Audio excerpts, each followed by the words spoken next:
Gary, a lot of stuff has happened since our last update, so we'll try to cover most of it. Despite all the signings, you managed to get some time away in Barcelona. Was it a nice break amidst all the work going on behind the scenes? Yeah, it was. Wonderful city. Been there a couple of times now, and it was a bit of downtime with the wife. Obviously football still takes precedent, but what it was no phone calls. It was mostly just messages and such like. But yeah, it's a beautiful city. Loved the period of switching off as best I could. Got some sunshine in as well because the weather was lovely. But your football head's always on. There's been some outgoings, of course. Michael Chambers, Montiel Aguiman and Eze Ebazimi. Thank you to those players for their contributions, and we wish them all the best in their next steps. All big players for us last season. They must have been difficult decisions.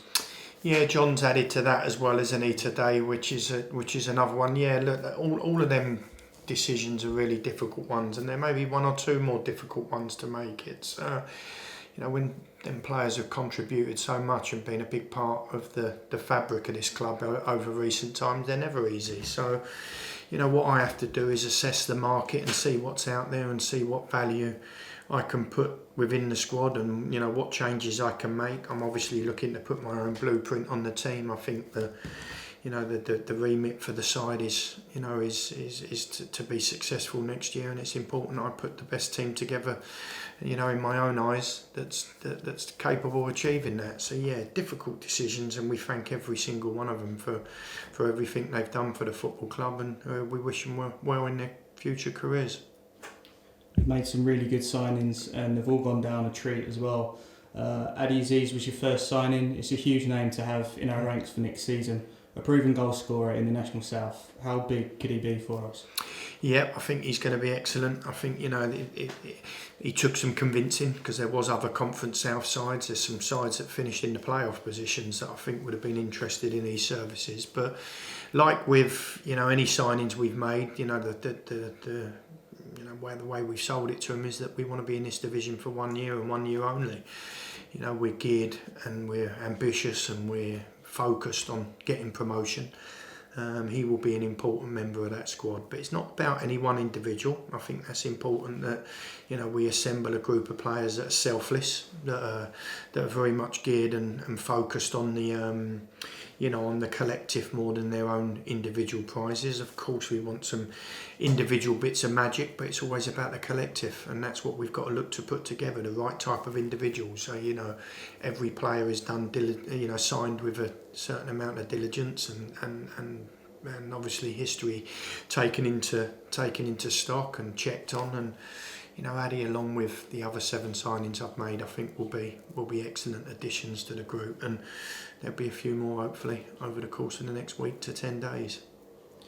James Blanchfield was next, and he's another quality player brought in. We know him well from his time at Concord Rangers. Finished the season in the playoffs with Chelmsford last season. How happy are you to get him?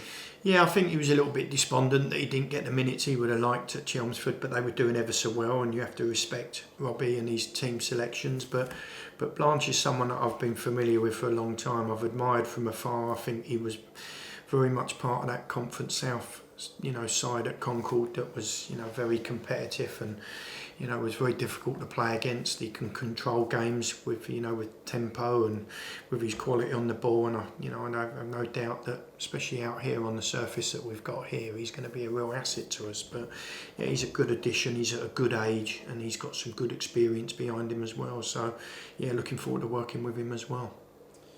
Louis Ramsey made his return to the club. You said at the meeting manager you want to create a relatable team for the fans, as well as him being a good player. Is that a step in the right direction? Yeah, obviously, look, some of the returning players that have got some history with the club, I've got to make sure I do my check-ups on them, that they were well received and they are the type of players that we can, the fans can relate to, because that's really important. I think, making sure that team is very much engaging and relatable to fans is key to me. Louis ticks those boxes. I think he was excellent here before he went off and played elsewhere. He's been brilliant for Concord, one of the better right backs in the league last year. So he's another great addition to the team. he definitely plays in the type of style that I like my fullbacks to play in. But he can also play a little bit higher up. So, we're hoping to get George, signed and part of what we're doing. And it gives us two great options to play on that right side. Even both at times can play in the same side. So, yeah, it's good to get Louis on board as well. And then a real standout signing is Tom Bender, 30 years of age, and he comes with heaps of experience from the league above. Captain at St Albans for many years too. Will he be one of those leaders on the pitch for us? Yeah, well, he balances off that left side. We obviously had a hole with the departure of Michael there, so Tom does definitely tick that box. Yeah, he'll balance off that side. He can play left of a 2, he can play left of a 3, and he can also play left back. So he's got leadership qualities. He's captained every side he's been part of. He's got goals in him as well, because what I think is important is that we add players to the group that can chip in with their fair share of goals. And I think last year there was 12 goals he got in the league he was in. Yes, he was playing in a division that's maybe lesser than what his ability was, but credit to him. He had a standout season again, and I'm really looking forward to working with him, because he's someone I've chased and tracked for a few years. So he's a great addition to the football club.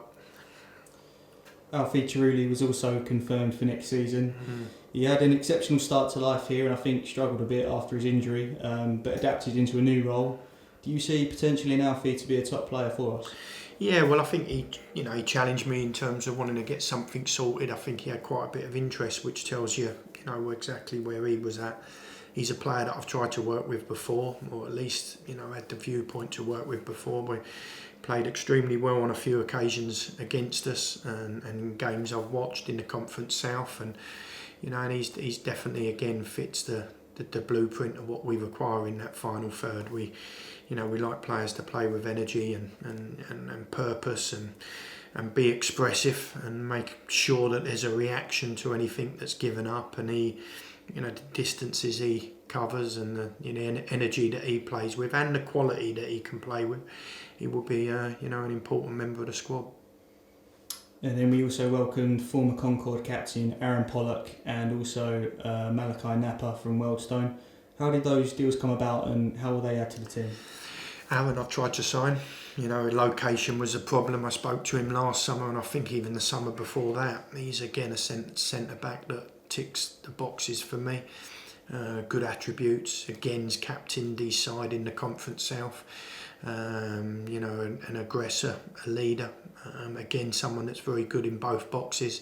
Likes to defend. He's mobile as well. He's got good turn of pace. I think he's had a season last year that that again is maybe a little bit of despondency in him for one reason and another, but again someone that I've always sort of had contact with. As I say, just location didn't allow me to get him over to Hampton. Malachi is someone again that I speak to Stuart over at Wealdstone quite regularly. He's someone who I'd class as a football friend, and he's actually come out of Wealdstone, went into Dartford last year, and I thought we would have a real battle to try and to prize him away from Dartford. But speaking to Douse was keen to freshen his group up and go with in a different direction with some fresh faces. He'd worked with Malachi 3 times prior, so he'd become available to us. I sat down in this office with him on Saturday morning, expecting to have a couple of conversations with him, but sold him where we were at, told him what I required from him, told him what the requirements were for the team next year and the ambition of the football club, and he signed on the day, which tells you all about him. He's really keen to get going and really excited to be part of the club, and he just gives us another real offensive threat. And again, what you're going to enjoy watching in him, he's not only an offensive threat, it's the amount of work rate he gets through in that final third. He's one of the highest in terms of numbers, in terms of physical output as well as quality. And finally today we announced Richard Asamoah, a real hot prospect who's had some serious interest from Gillingham, Colchester, Stevenage and Southend United. You must be delighted to get him in. Yeah, totally. I think he's a player that I think had interest from the league above, and he's a player that I've sort of kept an eye on all season. He's one that was brought to my attention through an agent who's a close friend of mine, Les, and You know, he's one that once I come in the building here, he's one that I really earmarked, and I thought he would, you know, be the type of player that the crowd will really get excited about. He's a real talent. He's maybe a name that they won't be too familiar with, but I can assure you they'll be very, very familiar with him once he puts on the blue jersey. He's a real talent, can play in numerous positions. Got a left foot like a wand, which I think is really important, but he's happy to go on the inside and the outside.